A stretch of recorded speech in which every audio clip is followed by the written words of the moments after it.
Well, Glenn, you've had some fun this week. Glenn came in on Saturday, and he's been here a while. Did an autograph signing Sunday, had some fun at Bobby Plager's last night, toured the old stomping grounds in Eureka, and here he is tonight, gracing our table here. Glenn, 502 games without a mask, and 502 games consecutively, playing in the National Hockey League.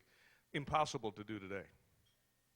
Yeah, they've got, they've got the two goalkeeper system. In the one goalkeeper system, if you had a bad game, you played the next night anyway. Eh? But now if you play a bad game, you're out of there. So, yeah, I had the advantage of being in, even if I did have the bad game. Glenn had a remarkable career with the Chicago Blackhawks. He'd won the Stanley Cup.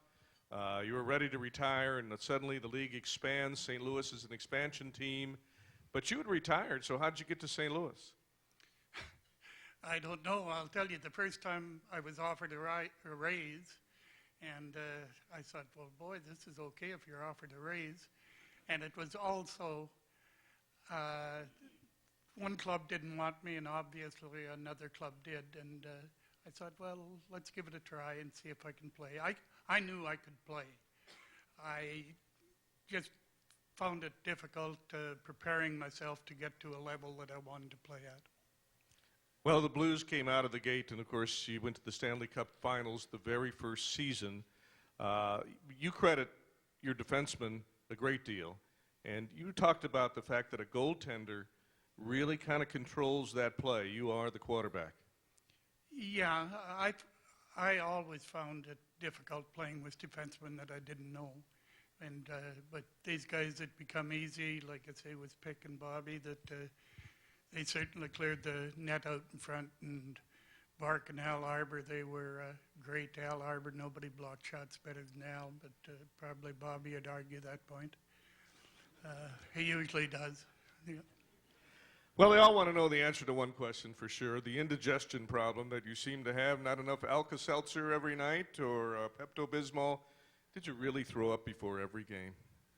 Yeah, the ones that played. I was horse shit. I was not good when I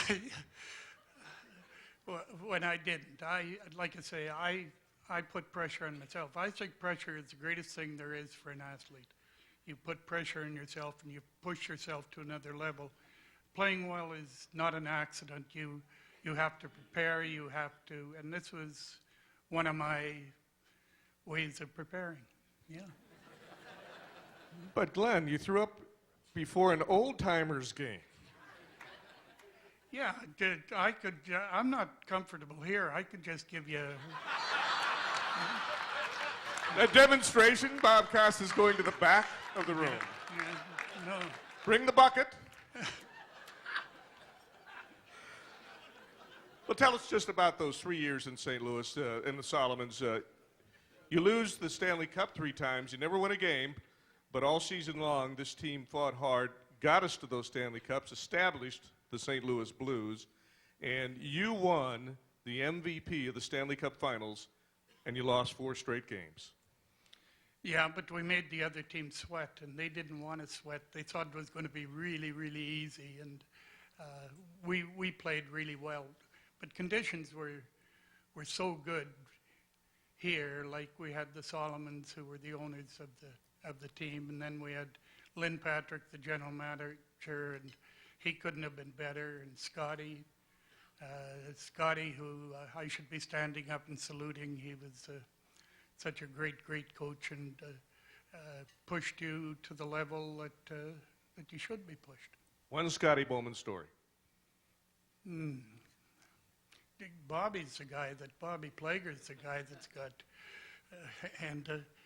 like again, Bobby never let the truth interfere with a good story. But also, without that mask on, when you got hit with a puck, you said there were 2 ways. You said if the puck glanced, it wasn't so bad, but what was happening when the puck was laying at your feet? Well, it wasn't much fun. I was lucky. I got hit hard a few times. Most of the goalkeeper's injuries were puck-related and probably deflections. And Yeah, if it hit you and dropped down, you knew you were in trouble. Well, he practiced with Bobby Hull shooting at him every day. The games were probably easier than that. Certainly, I used to say I can stop him in a game or I can stop him in practice. And in Chicago, they elected for me to stop him in practice. And like the worst thing for me was practice. Not when I was a kid, but like as I got older, because you'd get shy and you'd start to hitch a little bit. And if I wasn't into a deep crouch, I was in trouble. Glenn Hall, thank you for making the long trip from Saskatchewan. We're glad you were here, and we welcome you into the St. Louis Sports Hall of Fame. Well, thank you very much. Thank you, people also.